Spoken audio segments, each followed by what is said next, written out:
Hello, everybody. Aloha. Aloha.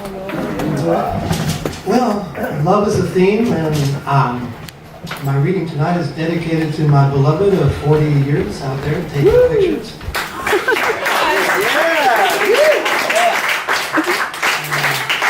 She also has a copy of my book if anybody's interested. This is actually my second book. The first one covered what I call the BC years, before children. It was growing up in the Deep South, dealing with racism, getting involved in civil rights activism, anti-war activism, hippie activism, Woodstock, Haight-Ashbury, spiritual epiphanies, and all that good stuff. And it just wasn't enough, because there was also a part of my life that happened when, along with our 3 children, one of which is now grown up to be a young lady. She's next to my wife, that's Sophia. My mom was 92 years old, and she expressed interest to go back to her homeland in Greece and spend the rest of her life. So we said, hey, why not? So we took her back, and she decided to live till 100. So we had 8 years of interesting adventures, not only in the Greek village, but afterwards for about 8 years we sort of roamed, like the book says, an odyssey, a family odyssey, and we lived in India, Thailand, Fiji, Bali, New Zealand, Australia, and the winds brought us back to Hawaii, where we've been happily ever after. So I'll read you some of the adventures, and when Bub feels like gonging me and start the second round, I'm ready to move on. The first one takes place, I'm concentrating on Greece because I don't want to jump too far all over the place, but this one was a little island story. Costa was a frequent visitor up to the farm. This was a hippie farm on the island that the Rainbows had. But Maria, which was his wife, was too concerned with what she considered lack of sanitation to want to come and risk getting dust on her newly washed clothes. One afternoon, Dimitri, my son John, and I went to their door to see if Christos would like to join us for a musical night of jams and merriment. Maria answered the door and shouted that Christos was asleep, and quite protectively scolded us for not calling first before dropping by so unannounced. Not wanting to waste an opportunity to irritate her further, after she closed the front door, Dimitri pulled out his cellular phone and called their phone number to ask if we could come visit them. Confused and angry at our impertinence, Maria started her harangue at our immaturity, but Dimitri artfully deflected her attention by pointing out some spots on her front porch that she had not removed in her morning house cleaning ritual. Right about then, Christos showed up from the other room ready to run off with us. Maria switched from arguing to asking if she could come along. Dimitri tried to persuade her not to do so by reminding her how dirty she found his house on her last visit. He then told her that there would be a black man there as well, playing music. Fearful that she might have to interact with another race, she nervously asked, how black was he? With a straight face, his answer was, he's very, very black. So black that you couldn't even see his face in the night. At this point, so worried about the black man, the dusty floor in her dirty porch, the poor lady decided to stay home and read a book while the rest of us went back to the farm for a wonderful evening under the stars. Perhaps the night was indeed so intense that we didn't even see a black man in the house. Instead, we found lots of homemade bread, cheese, wine, some young hippies, and lots of music playing through the night. Before leaving the island of Ikaria, our exposure to the ways of the locals was well expressed with our outing to Socrates Taverna. For several days, Dimitri kept telling us of this mischievous proprietor whose mission it seemed to be in navigating people to states of dervishing bliss mixed with a slight dose of debauchery thrown in for fun. A true alchemist of the most interpersonal degree in the similar lineage of break-on-through artists such as Jim Morrison of the Doors, the Native American Coyote, and the spiritual prankster Gurdjieff.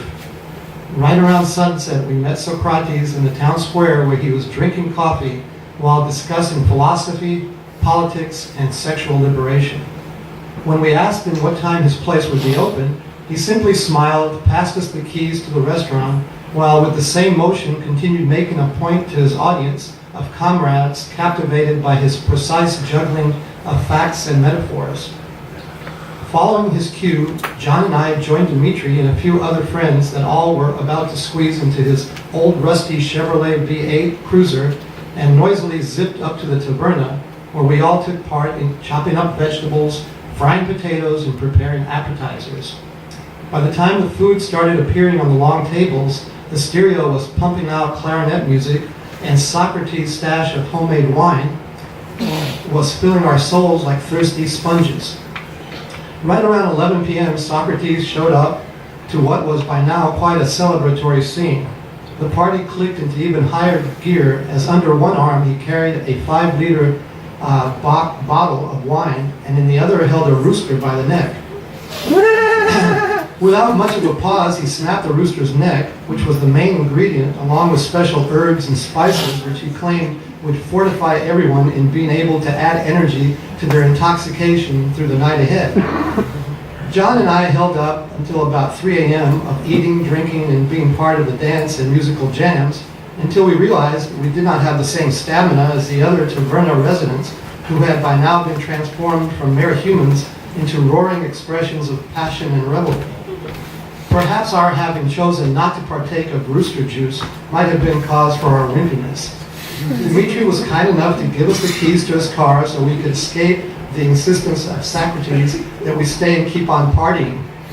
But as festive as the night was, John and I knew that we had a ferry boat to catch the next day, which would be taking us out of this unique island in the sun. It was amazing to learn the next morning how this was typical behavior of the taverna at least 3 or 4 nights of the week. Grown men would usually be crawling on their knees out the door by the time the sun rose, and then pouring several cups of thick Greek coffee down their throats to start their workday. A mentor to some, while to others, with a more straight-laced approach to life, Socrates was a madman, one of the few remaining Zorba archetypes still left in the country. Yeah! Zorba!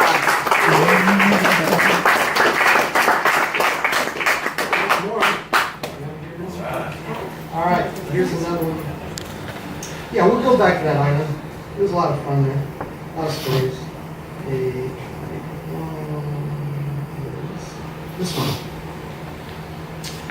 Tells you a little history of the island. Ikaria was the island where in the late 1920s and 30s, the Greek right-wing government exiled communists, freethinkers, and other degenerates. Several generations later, it still proudly had a very individualistic and libertarian presence politically and socially. We heard the story of how the electric company had tried to put up a power pole across one part of the island, and the traditionally minded neighbors stopped the grid from being laid. The electric company then sent another work crew along with 2 policemen from the nearby island of Samos to make sure that the pole was erected. This time, the community, along with a local priest carrying a big cross, came and cut down the pole, tied up the cops in their police car, and sent them back on the next ferry boat to where they came from. At the moment, there was still no electricity, and by the looks of the port town not having the usual summer greeting of people wanting to rent rooms to arriving visitors, there was no big push on bending over to sell the need of unnecessary tourism to the island either. Wow. Yeah.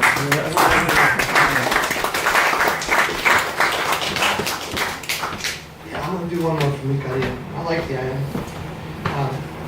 We went to a rainbow gathering there. I'm sure you might have heard of rainbow gatherings, collection of hippies from different places that sit around and dance and eat and stuff.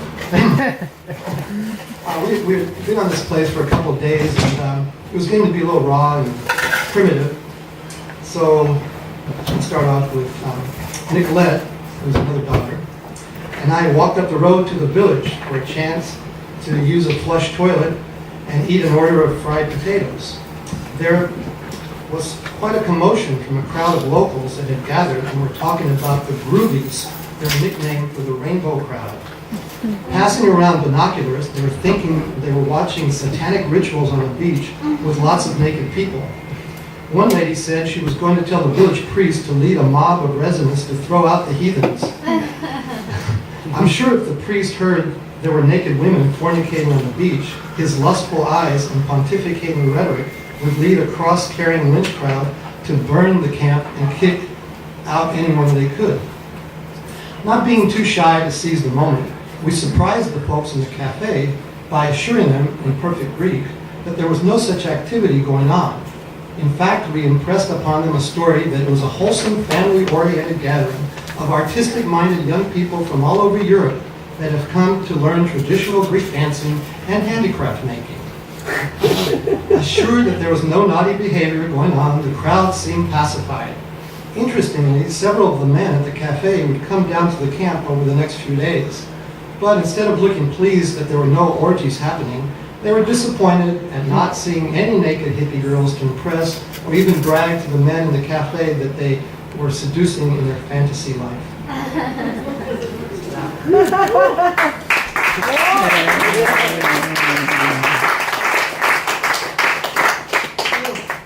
Take a light look at something morbid called village funerals. Funerals are always major events in the villages.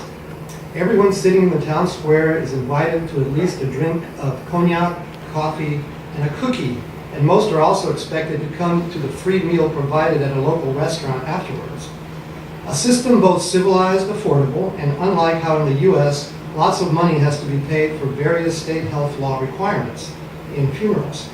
Not costing the thousands of dollars as it does in America, village funeral costs here were just a few $100s, which go to not only feeding everyone in the village, but also some of the money is set aside for the church and the grave diggers. With so many old people in our area, I suppose some people have funeral calendars so they can plan where to go for the free food feasts that are in loving memory of the departed soul. One day we were driving through a nearby village and paused for a coffee break. Once we realized we were in a funeral situation, it would have been rude on our part if we didn't partake in the meals, which were freely being given us. The host family was insistent, in fact, that even though we never had met the dead person, it was still right for us to stay and eat. But when I went up through the greeting line to offer my condolences to the surviving family members, I was nearly thrown out for not saying the proper words to them. Since I was not familiar with the appropriate phrase, which means, "May God forgive his sins," and because I did not know how to say it correctly, I was looked at as a dumb tourist who should just eat fast and leave the devotees to their rituals. Yeah. Great.